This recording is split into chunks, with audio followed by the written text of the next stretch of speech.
I wish more people knew about Playground when they're working with AI. I know you guys all know about it, but so Playground allows you to create this system prompt and then it allows you to basically do the sequencing and everything like that. I find that this is sometimes a little bit better when you're working on marketing stuff because of the control you have from the temperature.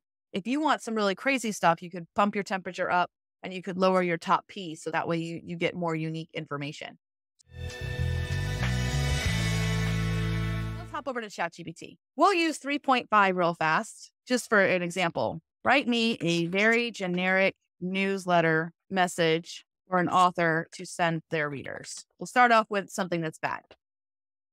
So you'll see here, this is very similar to what you guys would see in like that marketing stuff, right? Like it'll tell you where to put the placeholders, your author's name and everything like that. So let's go ahead and copy this. I'm just going to highlight all of this so that we have an example of a bad template, so to speak. And it's showing me like what information I need to go ahead and fill it in with. I think Playground's a better application for this. The reason for that is because this could go into my system prompt.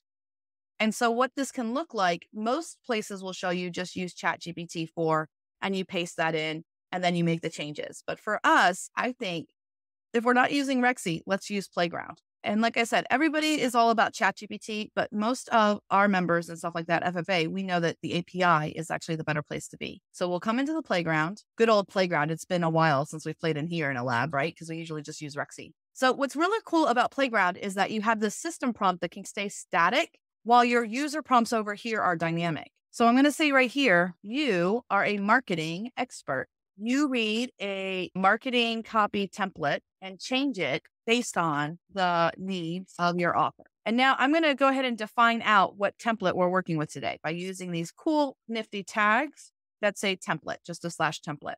And then I'm going to paste in that stuff right there. So if I was wanting to hurry up and make a whole bunch of these, what I would do is I would start to fill in the information where the placeholder is. So I could actually fill in that information. Now in Rexy, I plan to show you guys how to do on the YouTube Live, how to make your own prompts. This is perfect kinds of material to make your own prompt. What you would do is where these square brackets are, you would turn those into the little boxes in your prompt. Does that make sense to everyone who has access to Rexy?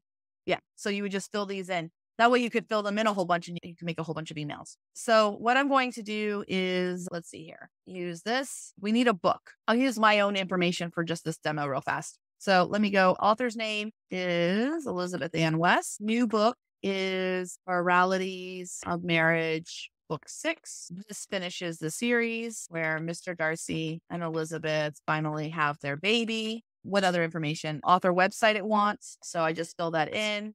Don't need contact information, really. Social media, and what other information? It wanted the retailer's links, right? Retailer link is that right there. All right. So now I'll go over here. Please rewrite the email. And we'll go ahead and use GPT-4 so it's a little bit smarter. The temperature, bring it down because you want it to listen to the prompts. This controls randomness. We'll bring that presence penalty up a little bit so that we'll get some really unique stuff. And now I think we're ready to run it. So we just click submit and it will rewrite exciting updates from Elizabeth Ann West. And then I'll show you one other way to mitigate this. Is everyone understanding how we constructed this prompt? And I know it probably that time that we could construct that prompt, we probably could have just changed one email. But what this is going to allow us to do is it's going to allow us to actually change this email a bunch of times. So I didn't tell it what to do for Reader's Corner and exclusive content. So it has the connect with me. Thank you again. Wishing you joy, ElizabethAnnWest.com. And then contact information was down there. So it doesn't have that information. We could also have it look like one of our past emails, make a template and use for prompts. Absolutely. That's another advanced way to do it. Now I can go, great, write me another one themed for the winter holidays. And I will be creating virtual stockings for readers with exclusive short stories they can swap. I just came up with that idea and it's brilliant. And I just realized that's totally possible now with AI. Could you imagine having like 12 or 14 different like little virtual stockings and then each reader gets a different link, like using a link randomizer so that they get it in their emails and then they can swap with each other, the stories. So here we go. Warm winter wishes and exciting news from Elizabeth Ann West. As the winter chill embraces us and the holiday season approaches, I hope this message finds you cozying up with a good book and a cup of hot cocoa. Look at how this changes stuff for me. And again, you'll want to make edits to this, but I would say that this is on par with what you might get from a virtual assistant or something that you hire. And they give you like the first draft and it's pretty great, but you're going to have to make changes to it. Does that make sense to everyone? And we could keep running this. That's so great. Let's do another one. What would be another cool theme? I know we have winter coming up here. Oh, Valentine's Day. Great. In Valentine's Day, and this time I will be doing a short novella series that walks readers through a London season. Admit, love is in the air. Dear cherished readers, the season of love. A short novella series. The series will walk readers through a London season, providing an immersive experience filled with captivating characters, tender moments, and enchanting atmosphere of a bygone era.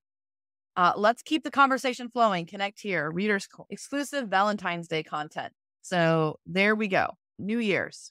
Come up with a marketing gimmick for it. I'm tired. New beginnings and exciting news. Okay. Heartfelt gratitude. Yeah, we'll rework that part. That's a little bit too much. Raise a toast. Oh, a New Year's resolution challenge. In the spirit of new beginnings, I invite you to set a reading goal for this year. I wasn't even thinking about doing that. Whether it's 10 books or 100, every goal is worth celebrating. And then it says, go to the Jane side and share your resolution. Yeah, the AI is a fantastic little assistant. Like Arbor Day, Pancake Day, absolutely. And you can ask the AI to come up with a whole bunch of those holidays too. You could actually create a whole bunch. Have you heard of Elf on the Shelf? Be ready for AI on the fly. Let's just test that out. And what's really cool is the other thing about Playground over chat. In chat, I have to start a new chat. I can't delete messages. But if I'm done with these messages, I've already copied and pasted them. I can actually get rid of these things that it already did by just pressing this little subtraction sign right here. And once I do that, boop. Great, right for me another one for the holidays. We can get all the way back to here. So let's see what happens when we increase our temperature to our 1.8 and then we bring our top P down to 0.6.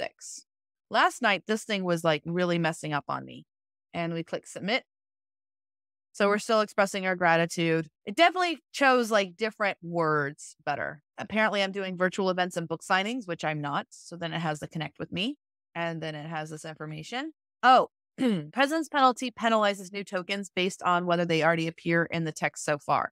So that encourages it to not use the same words over and over again. So in marketing jargon, it helps so that you're not getting the same words every single time. Every time it has to use kind of a word that it would use in that sentence. It increases the variety of the words selected. Yeah.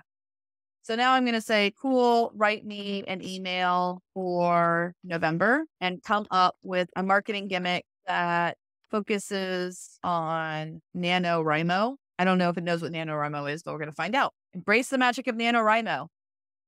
Okay, heartfelt gratitude. Yeah, we're going to cut that stuff out. Oh, it does know November is National Novel Writing Month. I'm introducing a fun challenge. Send me a brief description of a character you'd like to see in a book, and it could even be you.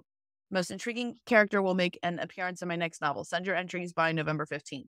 So it tried to, it just didn't understand that. And it's my fault. I said for November. So it assumed, it at least figured out, hey, she's going to need this before the end of November. She's writing a book in a month. So this is where you have a lot more options here. I don't know that there's really much of a difference changing the temperature. The writing is a little bit varied, but it's still pretty much on. Thank you for joining us on something wickedly cool in AI. This is what we do in our lab sessions. So the Future Fiction Academy is 8 labs a week. You can come live. You can watch the replays after. You get the transcript. You also get the lab report.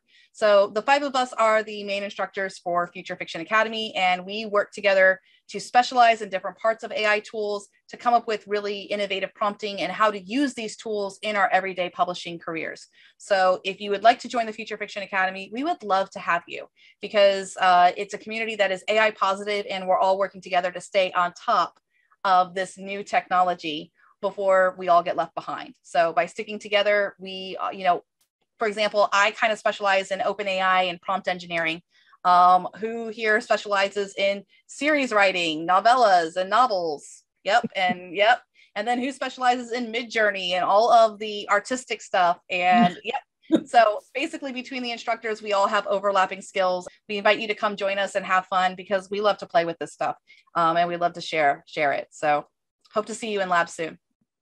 Bye. Take 2. Okay. So I can't even do it. Stop laughing now. Stay serious. Stay serious.